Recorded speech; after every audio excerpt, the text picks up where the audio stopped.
तो बुआ कुंती जी ने दौड़ के भगवान के चरण पकड़ लिए। भगवान हाथ पकड़ के बोले, बुआ उल्टी गंगा मत बहाओ, मैं भतीजा हूं आपका, आप मुझे प्रणाम कर रही हैं। कुंती बुआ हाथ जोड़ के बोली, मैं भतीजे को प्रणाम नहीं कर रही। तो नमस्ते पुरुषं त्वाद्यम ईश्वरं प्रकृते परम अलक्षं सर्वभूतानां अंतः बहिरवस्थितम् कृष्णाय वासुदेवाय देवकी नंदनाय च नंदगोपकुमाराय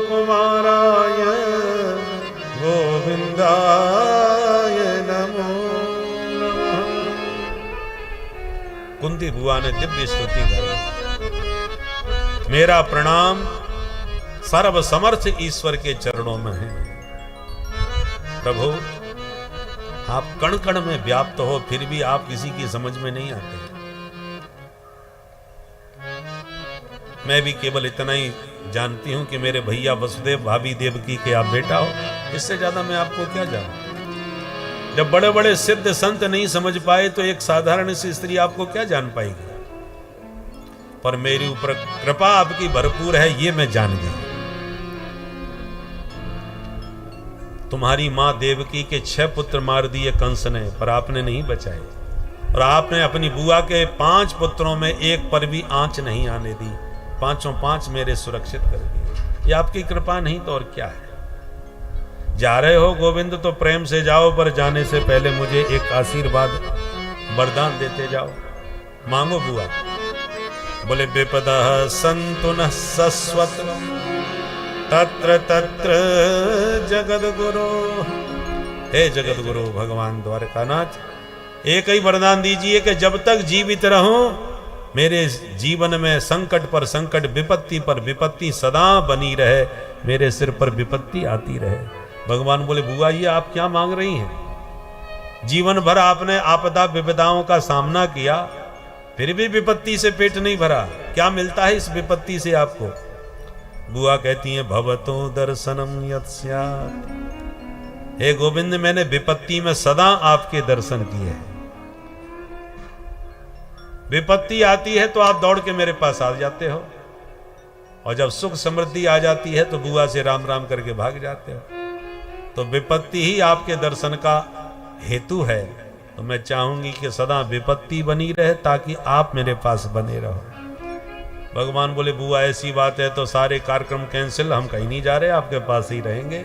और भगवान ने द्वारका की यात्रा तत्काल निरस्त कर दी। बुआ के महलों में घुस गए। बुआ गदगद हो गई, पांडवों में हर्ष हो गया। कुछ दिन तक और प्रभु का सानिध्य सुख मिलेगा। पर एक दिन प्रभु ने क्या देखा, रात के 12 बज रहे हैं और सभी सो रहे हैं, किंतु युधिष्ठिर जी सिर पकड़ के बैठे बैठे रो रहे हैं। भगवान ने आके पूछा, दादा क्या बात है? आप चक्रवर्ती सम्राट बन गए, सारे शत्रु समाप्त हो गए, अब आंखों में आंसू क्यों? युधिष्ठिर जी ने कहा, गोविंद मैंने अपनों को ही मार डाला। बुरे भले जैसे भी हों, मेरे भाई थे दुर्योधन आदि, उनको खत्म कर दिया। पितामह भीष्म जिनकी गोदी में हम खेलते थे, उनको बाणों के सैया पर सुला दिया। गुरुजी को खो दिया। अब किस पर मैं राज्य करूं? युद्ध में कभी किसी का भला नहीं होता। हारने वाला तो बर्बाद हो ही जाता है, जीतने वाले भी न जाने कितनों को खो देते हैं, तब विजय प्राप्त होती है। ऐसी थोड़ी विजय मिल जाती है। कितने सैनिक शहीद होते हैं युद्ध को जीतने के लिए। राजा विजयी होकर के भले ही विजय महोत्सव मनावे, और जिनके पति, जिनका सिंदूर शहीद हो गया, उसके घर में तो मातम ही मनेगा। युधिष्ठिर जी कहते हैं कि मैंने महाभारत जीत लिया, पर जब बाहर प्रजा में जाता हूं तो केवल विधवाओं के यूथ मुझे दिखाई पड़ते हैं। हजारों सैनिक जो शहीद हुई, उनकी विधवा स्त्रियां नजर आती हैं, अनाथ बालक दिखाई पड़ते हैं, उनके वृद्ध माता पिता नजर आते हैं। वो तो धर्म युद्ध था। इसलिए मेरा हृदय विदीर्ण होने लगता है उस युद्ध की विभीषिका का परिणाम देख करके। अब वो सब कोई पराये नहीं है, सब अपने हैं। हमारे बंधु बांधवों की विधवा स्त्रियां हमें दिखाई पड़ती हैं। भगवान ने छात्र धर्म, क्षत्रिय धर्म का खूब उपदेश दिया, पर समझ में नहीं आया। तब प्रातः होने पर भगवान पितामह भीष्म के पास लेके पहुंचे। सभी ने प्रणाम किया। पितामह भीष्म ने नेत्र खोल के जब द्वारकाधीश को देखा तो मुस्कुरा गए। प्रभु आप आ गए, मैं आपके आने की प्रतीक्षा में ही पड़ा हुआ था कि आपसे मिले बिना मैं जाने वाला नहीं। इच्छा मृत्यु का वरदान मिला है, जब चाहूंगा तब जाऊंगा।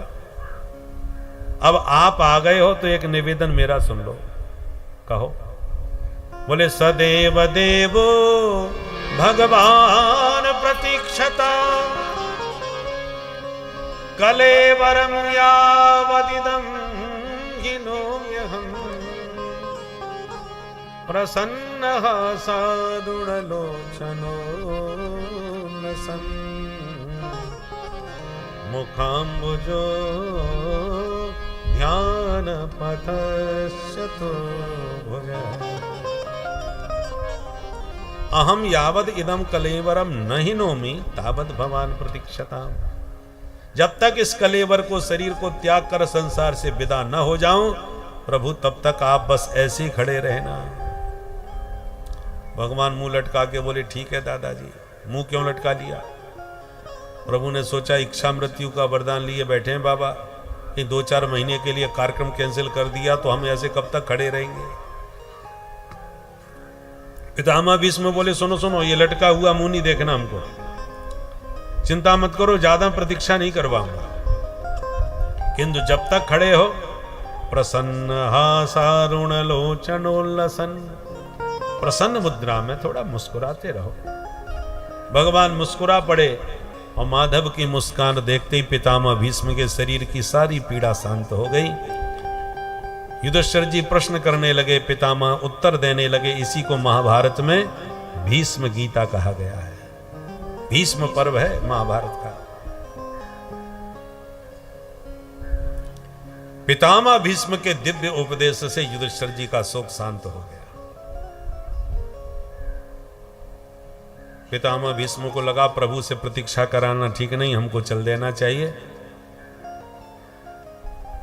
तो जाने से पहले प्रभु को कुछ पुष्पांजलि तो चढ़ा दे। क्या पुष्प चढ़ाऊं? बाणों की सैया पर स्वयं लेटा हूं।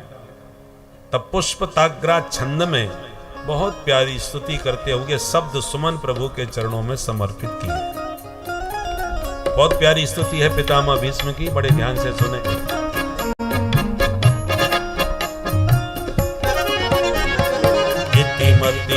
कल्पिता वितृष्णा भगवती सात्वत पुंगवे विभूमि स्वसुख मुपगते क्वचित् हर प्रकृति मुपेयुषिय भव प्रभाहे त्रिभुवन कमनं तमाल वर्णं रविकर गौरवराम्बरं ददाने कपुरल ककुलावृताननाभ्यं विजय सखेरतिरस्तु मे नभत्या युधितोर कर जो विधो प्रवेश कचलोलितश्रमवार्यं कृतासे मम निशित शिरैर्विभेद्यमान वचबिल सत्कवचेस्तु कृष्ण आत्मा सपति सखी बचो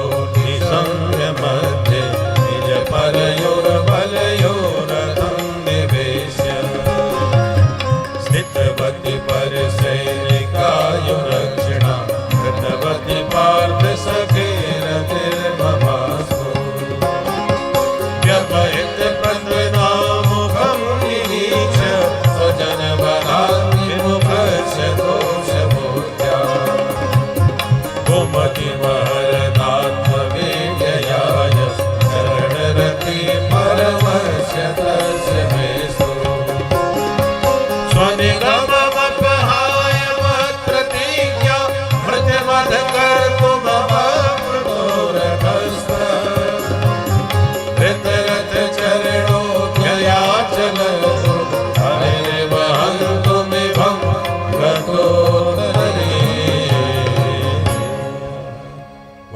भक्तवत्सल भगवान की जय। इसको भीष्म स्तुति कहते हैं। प्राय अथ शब्द से शुभारंभ होता है, इति शब्द पर विराम किया जाता है, और भीष्म बाबा ने स्तुति इति से प्रारंभ करी। इति मति रूप कल्पिता वितृष्णा। क्यों? पितामह भीष्म कहना चाहते हैं, प्रभु अब मैं जो आपसे बोल रहा हूं ये मेरे अंतिम वाक्य हैं, मेरे शब्दों की बस इति, इसके आगे मुझे कुछ बोलना नहीं। और सिर्फ शब्दों की इति नहीं है, मेरी इन श्वासों की भी इति, इस जीवन की इति, और आपका मुख कमल निहारने के बाद जब शरीर छोड़ूंगा तो ये भी गारंटी है कि हमेशा के लिए आने जाने की भी इति। अब दोबारा संसार में आना भी नहीं है। पर इन सब का इति करने से पहले एक निवेदन आपके चरणों में है। क्या? मैं अपनी बेटी को कुंवारी छोड़ के मरना नहीं मर चाहता। बिटिया के हाथ पीले करा दो प्रभु, फिर भले ही संसार से मैं चला जाऊं। भगवान बोले, बाबा हाथ तो तुम्हारे ही पीले नहीं हो पाए, तुम किस बेटी के विवाह की बात कर रहे हो? पितामह भीष्म कहते हैं, महाराज मैंने तो विवाह नहीं किया, इसलिए मेरे तो बच्चा है नहीं, पर मैंने एक कन्या गोद ले ली, उसी के विवाह की बात कर रहा हूं। भगवान बोले, गोद ले ली तो कर दो उसका विवाह। बोले, महाराज यही तो समस्या, कोई वर नहीं मिल रहा। हेरे गहरे से थोड़ी बेटी ब्याही जाएगी, उचित वर मिलना चाहिए। वर माने श्रेष्ठ, वर माने दूल्हा। दूल्हा हर मामले में श्रेष्ठ होना चाहिए कन्या से। उम्र में भी श्रेष्ठ हो, गुणों में भी श्रेष्ठ हो, योग्यता हर योग्यता में श्रेष्ठ होगा, तभी कन्या का पूरा समर्पण उसके प्रति होगा। कन्या एमए पास है और उसका वर हाई स्कूल पास है, तो कैसे श्रद्धा करेगी? बात बात पे अनादर ही करेगी। तुम पढ़े लिखे तो ज्यादा है नहीं।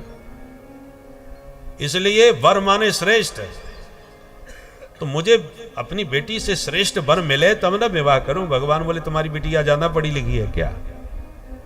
क्या योग्यता है बेटी की बताओ, और अपना बेटी का नाम बताओ और उसकी योग्यता बताओ। भीष्म बाबा कहते हैं, इति मति। मति माने बुद्धि। ये जो मेरी मति है यही मेरी पुत्री है। मैंने अपनी बुद्धि को ही अपनी बेटी मान लिया है। और इसमें योग्यता क्या है? बोले, वितृष्णा। कोई तृष्णा इसमें नहीं है, न वित्तेषणा, न पुत्रेषणा, न लोकेषणा। और इन तीन तृष्णाओं ने सारी दुनिया को पागल कर रखा है। वित्तेषणा माने पैसे की भूख, कहीं से भी मिले कैसे भी मिले, बस पैसा मिलना चाहिए। हम तो देश को भी बेच डालेंगे, बस हमको रुपया पर्याप्त दे दो आप। हम इसका नाम है वित्तेषणा। पैसे के लिए कुछ भी कर दे। उस वित्तेषणा से भी खतरनाक होती है पुत्रेषणा।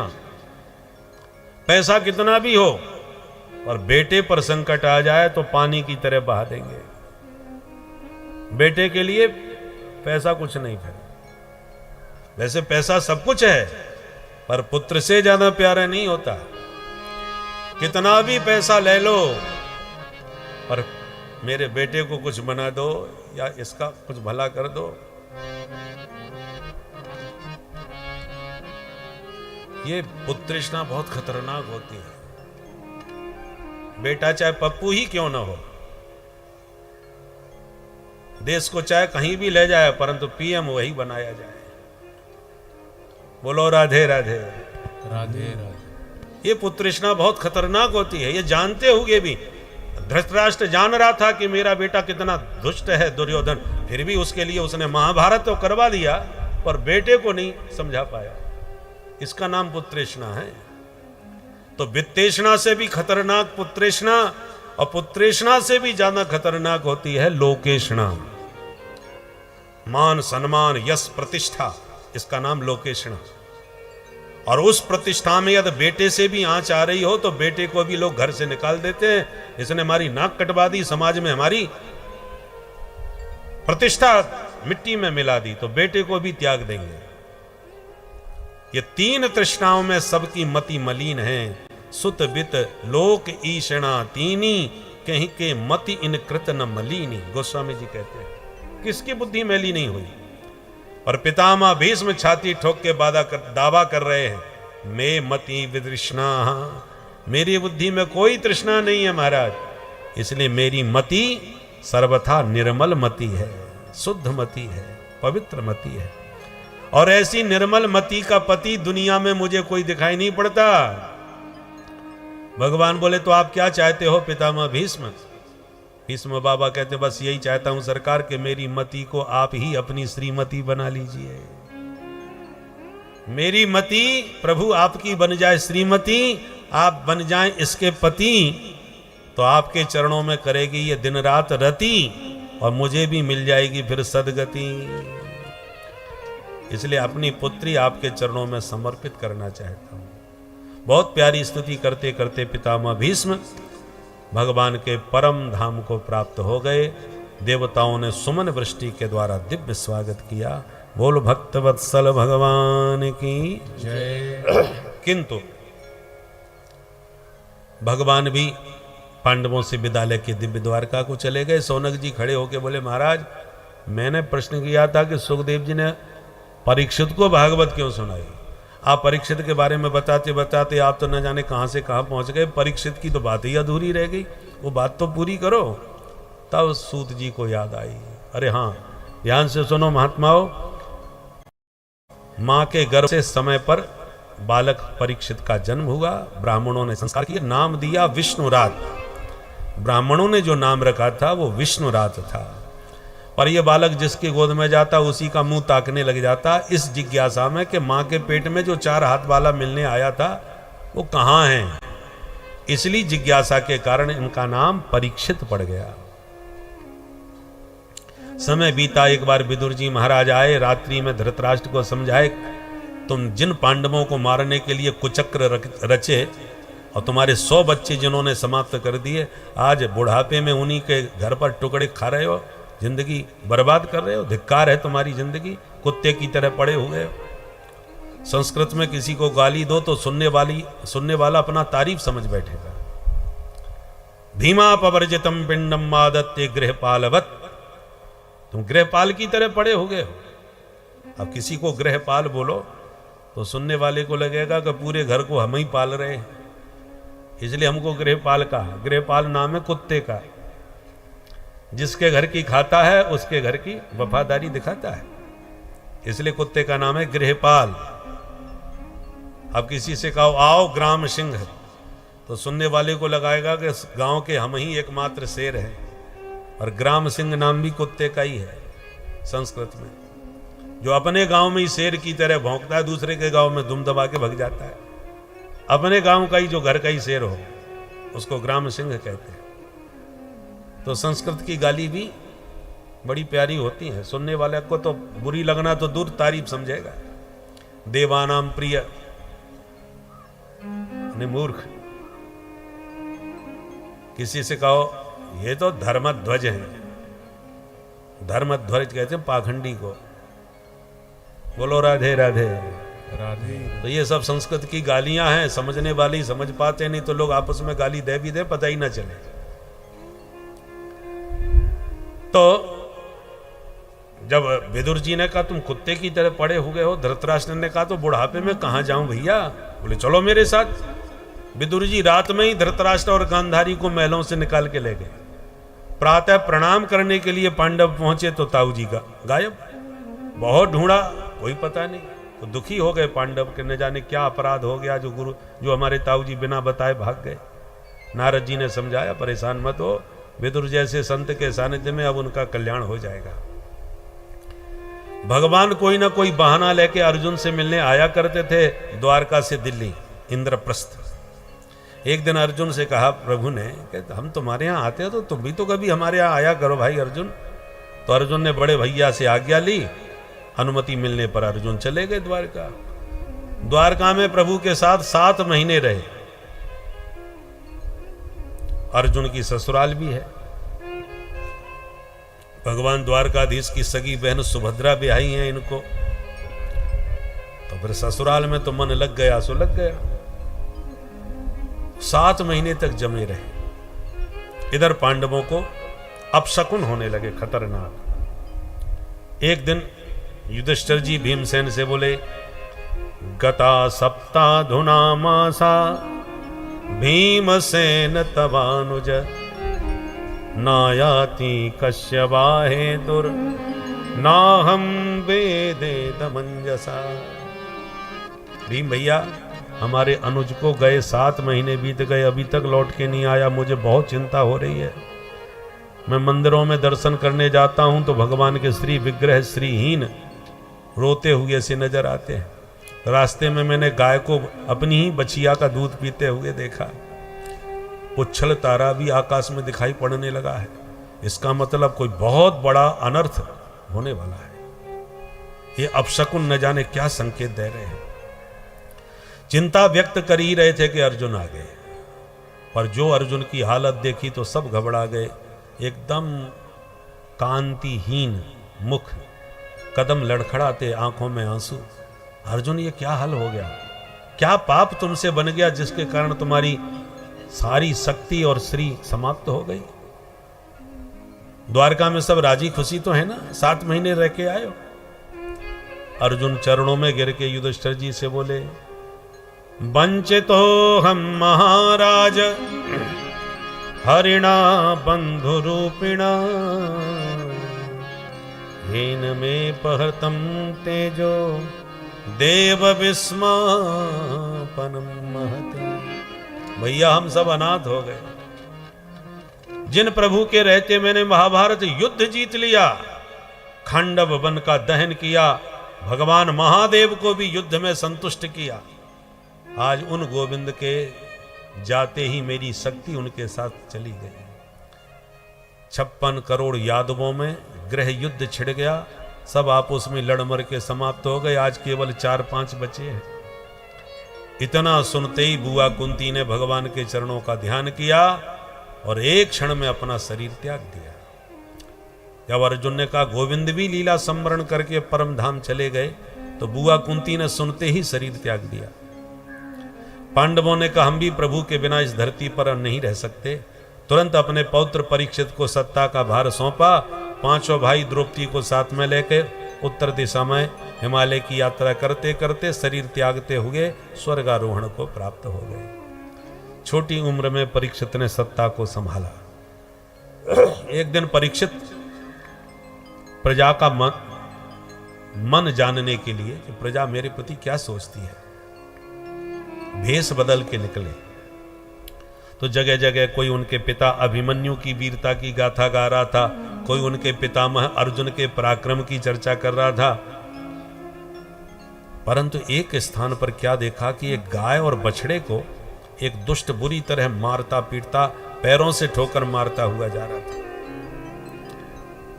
और गाय बछड़े आपस में बात कर रहे थे। गौ माता कहती थी, ब्रह्मादयो बहुतिथम यदपांग मोक्ष कामास्तप समचरन भगवत प्रपन्ना सासी स्ववासमरविंदवनं विहाय यत्पाद सौभगमलम भजते नुरक्ता। वत्स, जिन गोविंद के चरण कमलों का निरंतर ध्यान चिंतन और सेवा में श्री लक्ष्मी लगी रहती है, जिस लक्ष्मी की कृपा कटाक्ष को ब्रह्मादिक देवता तरसते हैं, वो लक्ष्मी जिन चरणों को पलोटती है, वे ही प्रभु के पादारविंद हमको अनाथ करके चले गए। परीक्षित सुनते ही समझ गए ये सामान्य गाय बछड़े नहीं हो सकते, पर ये दुष्ट कौन है जो मेरे राज्य में इन्हें सता रहा है। तुरंत ललकारते हुए तलवार निकाल के परीक्षित चले।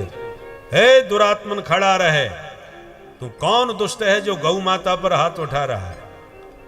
जिन गायों की रक्षा के लिए भगवान गोलोक धाम छोड़ के धरा धाम पर आए, उन्हीं गायों को सताने वाले दुष्ट अभी परीक्षित ये जीवित है।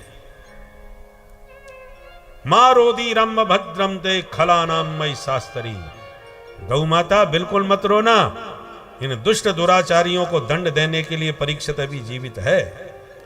और जो तलवार तान के मारने को दौड़े, तो वह दुष्ट अपना मुकुट उतार के चरणों में गिर के बोला, त्राहि माम त्राहि माम। महाराज रक्षा करो। अब क्षत्रिय का धर्म है कि जो शरण में आ जाए उसे वो मारते नहीं, छोड़ दिया। गौ माता को प्रणाम करके परीक्षित जी ने पूछा, मां आप कौन हैं और आपको क्या कष्ट है? पर गौ माता कुछ नहीं बोली। बछड़े से कहा, भगवान आप ही बताओ, आपके तो 3 पैर टूट गए, 1 पैर पर आप खड़े हो, ये दशा तुम्हारी किसने करी? तो बछड़ा बोल पड़ा, महाराज हम अपनी दुर्दशा का दोष किसे दें?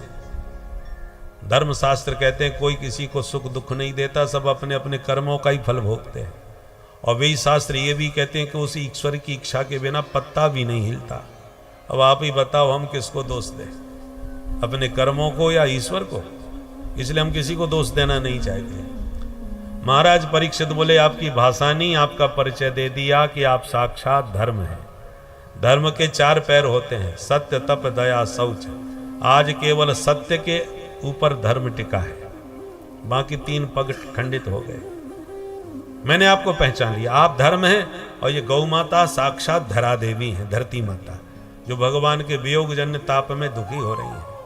और धर्म और धरती के पीछे ये धूर्त कौन पड़ा है? क्यों भाई तुम कौन हो? तो हाथ जोड़ के बोला, महाराज मेरा नाम है कलयुग। महाराज परीक्षित बोले, दुष्ट हमारे राज्य में तू प्रविष्ट कैसे हो गया? बिना वीजा पासपोर्ट के कैसे घुस आया? निकल बाहर। कलयुग बोला, बाहर निकल के जाऊं कहां? सारी धरती पर इस समय आपका ही राज्य है महाराज। कलयुग बोला, महाराज देखो मैं जानता हूं कि मेरे अंदर बहुत बुराइयां हैं, पर फिर भी एक ऐसा गुण है जो किसी में नहीं मिलेगा। क्या गुण है तुम्हारे अंदर? बोले, यत् फलम नास्ति तपसा न योगेन समाधिना तत्फलम लभते सम्यक कलौ केशव कीर्तना। अन्य युगों में तपस्या करके यज्ञ करके दान दे के जो फल मिलता है वो मैं केवल हरिनाम संकीर्तन से ही जीवों को उपलब्ध करा देता हूं। ये मेरी विशेषता है।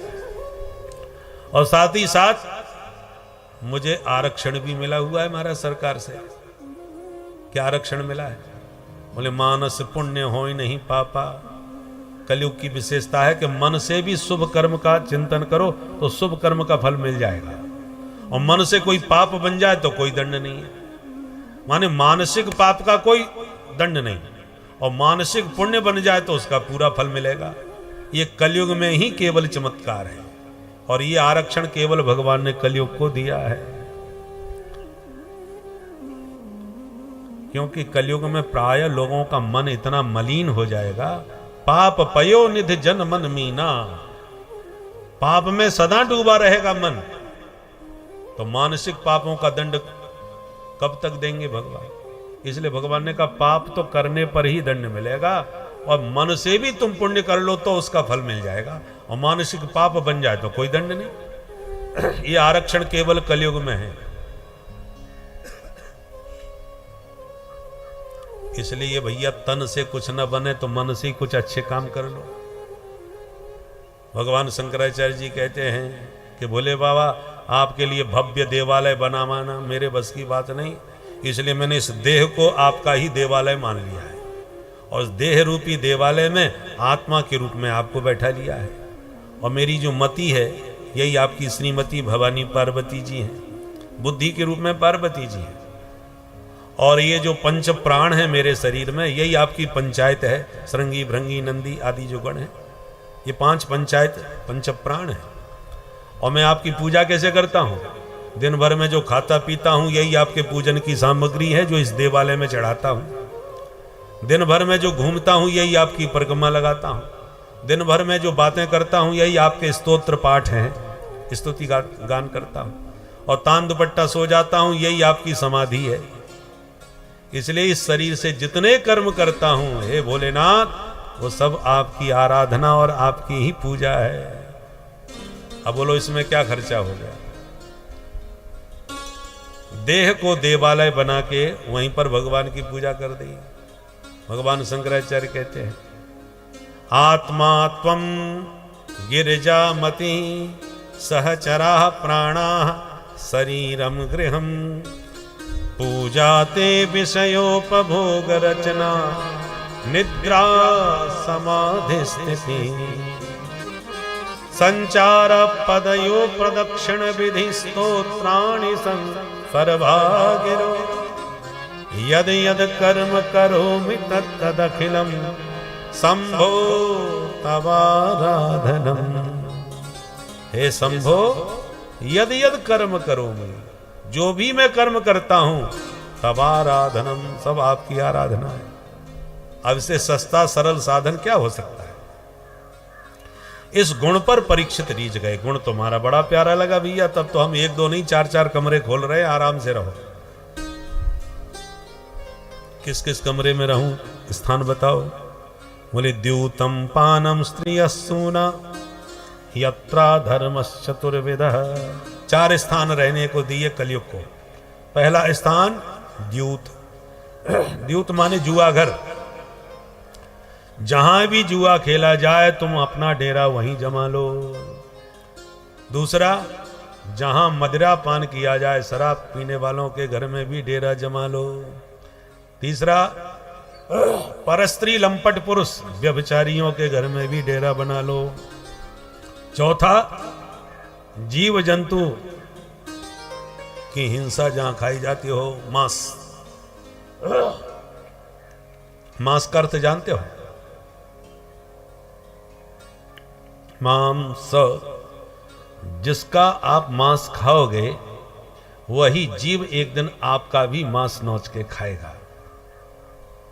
मांस,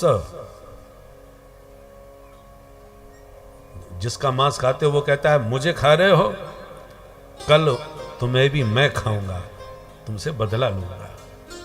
उसका नाम मांस है। इसलिए 4 स्थान पर कलयुग का डेरा है। कली माने कलह। कलयुग का अर्थ क्या है? कलह। अपने घर को कलह से मुक्त रखना चाहो तो इन 4 चीजों से सावधान रहो।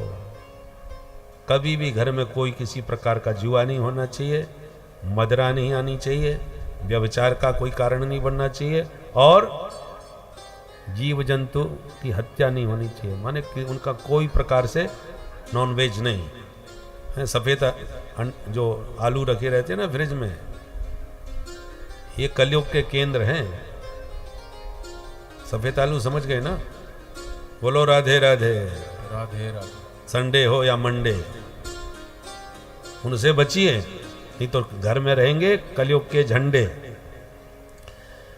इस प्रकार से कलयुग को 4 स्थान दे दिए परीक्षित ने। कलयुग बोला महाराज कम से कम एक गुण मेरा प्यारा लगा तो एक तो अच्छा सा स्थान दे दो मुझे रहने को। सब उठ पटांग स्थान दे दिया आपने। परीक्षित ने कहा मांगो क्या चाहिए? तो पुनश्च याचमानाय जात रूप मदात प्रभु, केवल मुझे स्वर्ण में निवास और मिल जाए महाराज। बोले अच्छा चलो दिया, सोने में भी निवास दे दिया। तो सोने का मतलब क्या है? स्वर्ण संपदा को अर्थ संपदा कहा जाता है। अर्थ माने धन। तो जो 2 नंबर का पाप की कमाई का जो धन है उसमें कलयुग का वास होता है। जो शुद्ध मेहनत का परिश्रम का जो धन है वो तो साक्षात लक्ष्मी का स्वरूप है? दोनों स्वरूप हैं धन के। लक्ष्मी का स्वरूप भी है और कलयुग का भी स्वरूप है। धातु नाम अस्मि कांचनम, भगवान विभूति योग में कहते हैं कंचन तो मेरा स्वरूप है, परंतु पाप के द्वारा जो कमाया हुआ धन है वो कलयुग का स्वरूप है, कलयुग का वास है। परीक्षित गौ माता को प्रणाम करके अपने महलों में चले गए। पर एक दिन महाराज परीक्षित शिकार खेलने के लिए निकले और रास्ता भटक गए जंगल में। भूखे प्यासे दिन भर के परीक्षित भटकते भटकते समीक मुनि के आश्रम में पहुंच गए। बहुत आवाज लगाई पर कोई जवाब नहीं मिला। तो झोंपड़ी में झांक करके भीतर देखा तो महात्मा ध्यान मग्न बैठे थे। राजा को लगा कि मेरे स्वागत से बचने के लिए समाधि का नाटक कर रहे हैं ये महात्मा। तो मरा हुआ सांप दिखाई पड़ा, धनुष से उठा करके परीक्षित ने समीक मुनि के गले में लपेट दिया। पर समाधि तो सच्ची थी, इसलिए महात्मा को तो कोई फर्क नहीं पड़ा। पर यह दृश्य एक बालक ने देख लिया और उसने दौड़ करके समीक महाराज को बता दिया। समीक महाराज का एक बेटा था, उसको बताया कि वत्स तुम्हारे पिता के गले में मरा सांप डाल दिया परीक्षित ने। जो ये बात सुनी तो ऋषि कुमार क्रोध में भड़क गया और कौशिकी नदी का जल अपनी अंजलि में लेके परीक्षित को भयंकर शाप दे दिया। इति लंघित मर्यादम तक्षकः सप्तमे हनि दंशति स्म कुलांगारम नोदितो मे तद्द्रोहम। अरे कुलांगार, तूने मेरे पिता का सर्प के द्वारा अपमान किया तो मैं शाप देता हूं परीक्षित, आज से ठीक 7वें दिन तुझे तक्षक नांग डसेगा। बाघ वज्रम विससर्जः। ब्राह्मणों की शक्ति वाणी में होती है और क्षत्रियों की शक्ति अपने बाणों में होती है।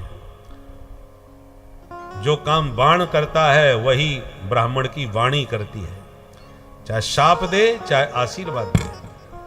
आशीर्वाद कल्याण कर देता है और शाप बर्बाद कर देती है। ब्राह्मण की वाणी में ही शक्ति होती है। और ब्राह्मण की वाणी में वो शक्ति कब आती है? जब संध्या करके गायत्री की उपासना करता है, तब वाणी में शक्ति जागृत होती है। समीक मुनि को जब यह पता चला कि मेरे बेटे ने शाप दे दिया तो बड़े दुखी हो गए। बेटा, तूने घोर अनर्थ कर दिया। अब इस देश को परीक्षित जैसा धर्मनिष्ठ धर्मात्मा राजा कभी नहीं मिलने वाला। अब तो इस देश को जितने राजा मिलेंगे सब धर्मनिरपेक्ष ही मिलेंगे। धर्मात्मा राजा का दर्शन इस राष्ट्र को अब दुर्लभ हो जाएगा। अपने शिष्य को भेज करके परीक्षित को इस सारी घटना से अवगत कराया। जो परीक्षित को पता चला कि 7वें दिन मेरा मरना पक्का हो गया तो सबको छोड़ करके गंगा के किनारे भोजन पानी छोड़ करके बैठ गए परीक्षित। ऋषि महर्षियों को पता चला तो हजारों महात्मा दौड़ दौड़ के आने लगे परीक्षित को सांत्वना देने के लिए। परीक्षित सभी संतों से एक ही प्रश्न पूछते हैं, महाराज, जिसकी मृत्यु अति निकट हो उस प्राणी को क्या करना चाहिए? परीक्षित प्रश्न कर ही रहे थे संतों से, इतने में साक्षात व्यासनंदन परमहंस परिव्राजकाचार्य भगवान सुखदेव जी प्रकट हो गए। बोलो सुखदेव भगवान की जय। सूत जी वर्णन करते हैं, तत्रा भगवत भगवान व्यास पुत्रो, तत्रा भगवत भगवान व्यास पुत्रो, तत्रा भगवत भगवान व्यास पुत्रो, तत्रा भगवत भगवान व्यास पुत्रो, यद्रक्षयागा मठ मानो नपेक्ष, यद्रक्षयागा मठ मानो नपेक्ष, अलक्षलिंगो निज लाभ तुष्टो, अलक्षलिंगो निज लाभ तुष्टो, प्रतश्च बालैरवधूत वेश, प्रतश्च बालैरवधूत वेश, तत्र भगवान् व्यास पुत्रो, तत्र भगवद भगवान व्यास पुत्रो, तत्र भगवान् तत्र भगवान तत्र भगवद भगवान। बोल सुखदेव भगवान की जय। भगवान व्यासपुत्र अभवत। मानो आज अपने भक्त परीक्षित पर कृपा करने के लिए भगवान स्वयं ही व्यासनंदन परीक्षित के श्री सुखदेव जी के रूप में प्रकट हो गए। कैसे हैं सुखदेव? अलक्षलिंग, स्त्री पुरुष भेद रहता है। सुखदेव जी को मालूम नहीं कि स्त्री पुरुष किसको कहते हैं, क्योंकि निज लाभ तुष्ट, निजानंद में ही डूबे रहते हैं। छोटे छोटे बालक इनको दिगंबर अवस्था में जब देखते हैं तो पागल समझ के इनके पीछे पड़ जाते हैं। नंगा बाबा आ गया, पागल बाबा आ गया, हल्ला मचाते, ताली बजाते, बच्चों की भीड़ पीछे लग जाती है। इतने सुंदर हैं सुखदेव जी महाराज कि कई सुंदरियां इनकी सुंदरता पर दीवानी होकर इनके पीछे पड़ जाती है। पर सुखदेव जी इतने बड़े अवधूत हैं कि कोई उनका उपहास उड़ा रहा है या उनसे कोई अनुराग कर रहा है, उन्हें दोनों से कोई मतलब नहीं। अपने शरीर की ही सुध बुध नहीं। 16 वर्ष की उम्र है, पर उम्र कैसे बता रहे? तम द्वष्टि वर्षम, कितनी उम्र थी? अष्टाद्वी वर्षम 8 दूनी 16। तो अष्टद्वी क्यों कहा, सीधे 16 क्यों नहीं कह दिया? बोले षोडशीय कहने पर 16 वर्ष की उम्र में बच्चों में प्रकृतिजन्य प्राकृतिक विकार बहुत सारे पैदा हो जाते हैं, काम क्रोध आदि। और सुखदेव जी हैं निर्विकार, इसलिए कहते हैं अष्टद्वी। शरीर भले ही 16 साल का है पर स्वभाव बिल्कुल 8 वर्ष के बच्चों जैसा है। काम आदि दोष रहित जिनका अंतःकरण है, ऐसे परम विशुद्ध आत्मा सुखदेव जी का जैसी आगमन संतों ने देखा तो भृगु वशिष्ठ आदि जितने ऋषि बैठे थे सुखदेव जी को देखते ही सब उठ करके खड़े हो गए। परीक्षित समझ गए ये बालक कोई साधारण नहीं हो सकता, जिसके स्वागत में ऐसे दिग्गज महात्मा खड़े हो गए। तो परीक्षित ने भी प्रणाम किया, आसन दिया, पूजन किया। तो बच्चों की और स्त्रियों की जो भीड़ थी वो सब डर गई। बच्चे बोले हम जिसे पागल बाबा समझ रहे थे ये तो कोई सिद्ध बाबा निकल पड़ा भाई, ऐसे बड़े बड़े महात्मा इसके स्वागत में हाथ जोड़ के खड़े, जल्दी भाग लो कहीं अपनी पिटाई ना हो जाए यहाँ पर।